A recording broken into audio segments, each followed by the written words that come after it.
In this video, we're going to go over examples 11.16 to 11.18 in your book.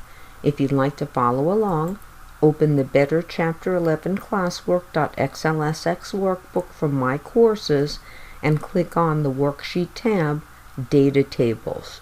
In this video, we're going to learn how to create first a one-way data table and then a two-way data table.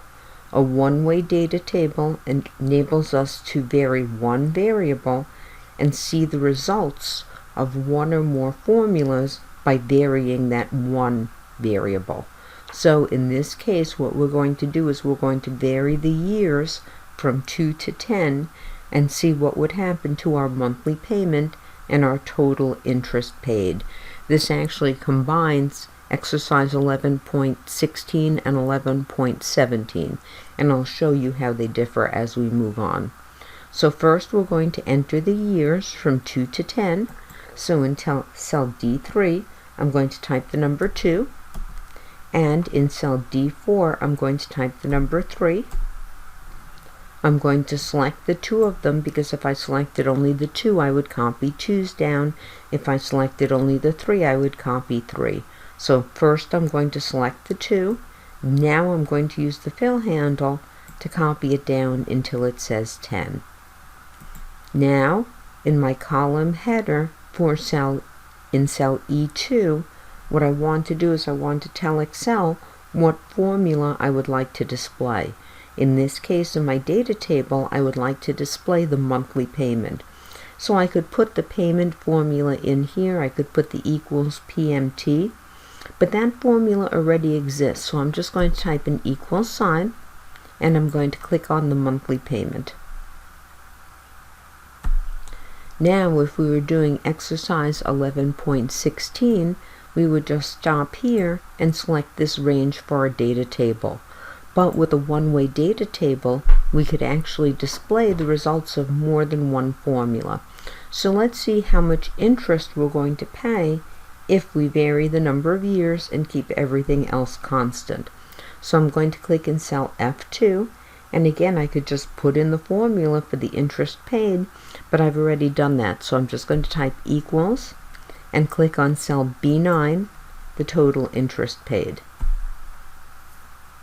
Now I'm going to select the range D2 down to F11, and I'm going to click my Data tab. In the Forecast group, under What If Analysis, I'm going to click Data Table. Now we do not have a row input cell. The only input cells that we have are in column D, which is a column.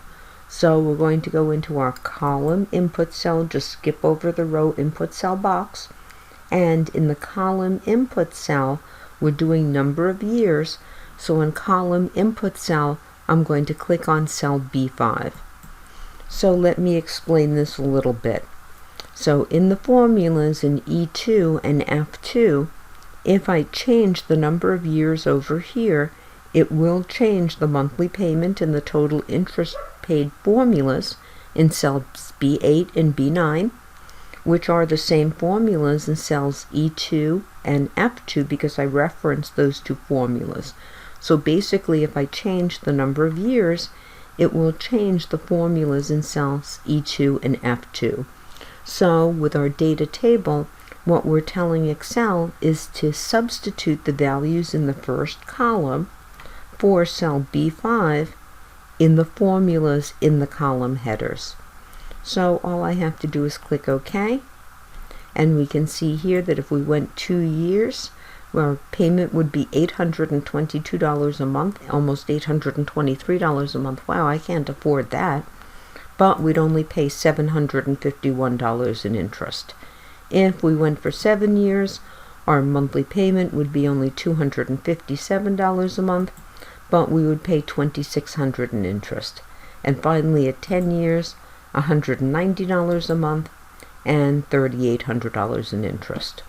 Now, the only thing that I wanted to point out is this is a very nice data table and it's very easy to create. It's helpful, but we really don't know what's in each column by looking at these figures, and we cannot delete these formulas.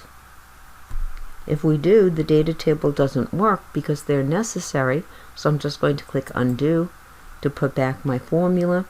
So what I'm going to do is I'm going to use a little formatting trick. So I'm going to click on cell E2, and I'm going to click the Home tab.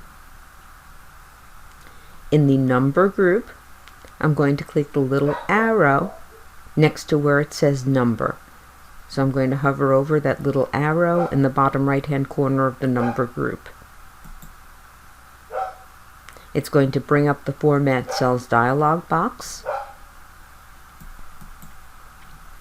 making sure that I'm on the Number tab. In the Format Cells dialog box, I'm going to single click Custom down at the bottom on the left hand side under Category. Whatever's in Type, I'm just going to backspace to get rid of it so type is blank, and I'm just going to type double quote monthly payment and close the double quote. So I've just given Excel the instruction that it doesn't matter what the content of the cell is, I want it to display the words monthly payment. So I'm going to click OK, and you can see now that it now says monthly payment. I'm going to do the same thing in cell F2. I'm going to make sure that I'm on the Home tab, clicking on cell F2. Make sure I'm on the Home tab. Number group, I'm going to click the down arrow. Single click Custom. Just get rid of whatever is there in Type. And double quote total interest. And close the double quote. And click OK, and we now have a nice little one-way data table. If you'd like to make it look even better, select it, and in the number group just click the comma style icon, and our data table looks very nice. Now let's do a two-way data table, which is going to enable us to change two of our variables at one time. So let's look at down payments from 0 to 10,000. And let's look at number of years from 2 to 10. So in cell I2, I'm going to type the number 0. And then in cell J2, I'm going to type the number 1000. I'm going to select I2 and J2 and use the fill handle and pull that out until it says 10,000, so to column S. Now I'm going to scroll back, and in column H, because I'm going to need that corner cell, you'll see why in a moment. So in cell H3, I'm going to type the number 2. H4, I'm going to type the number 3. I'm going to select the 2 and the 3, and then use the fill handle and drag that down until it says 10. Now a drawback of a two-way data table is we can't display two separate formulas. If we wanted to do the monthly payment and the total interest, we'd have to do two separate two-way data tables, one for the monthly payment and then another one for the total interest. So in this corner cell, in between that column and that row, I'm going to put the formula that we want to display within our data table, which is going to be the monthly payment. So in cell H2, I'm going to type equals and click on cell B8, the monthly payment.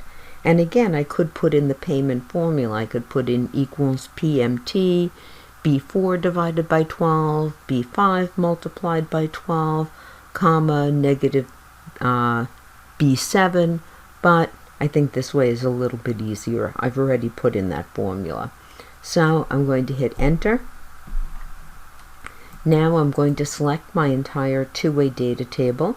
So I'm going to select the range H2 out to S11. And I'm going to do the same thing I did last time.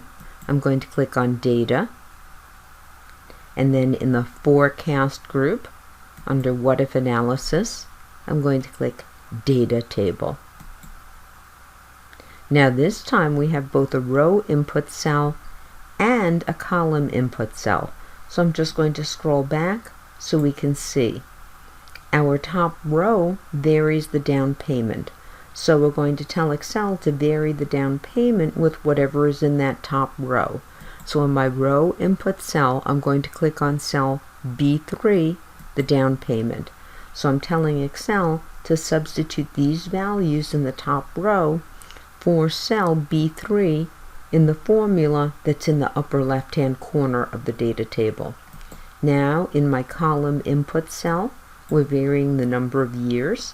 So in the column input cell, I'm going to click on cell B5. And once again, I'm telling Excel to vary whatever is in that left-hand column, put that in for cell B5 in the formula that is in the upper left-hand corner. So I'm just going to click OK.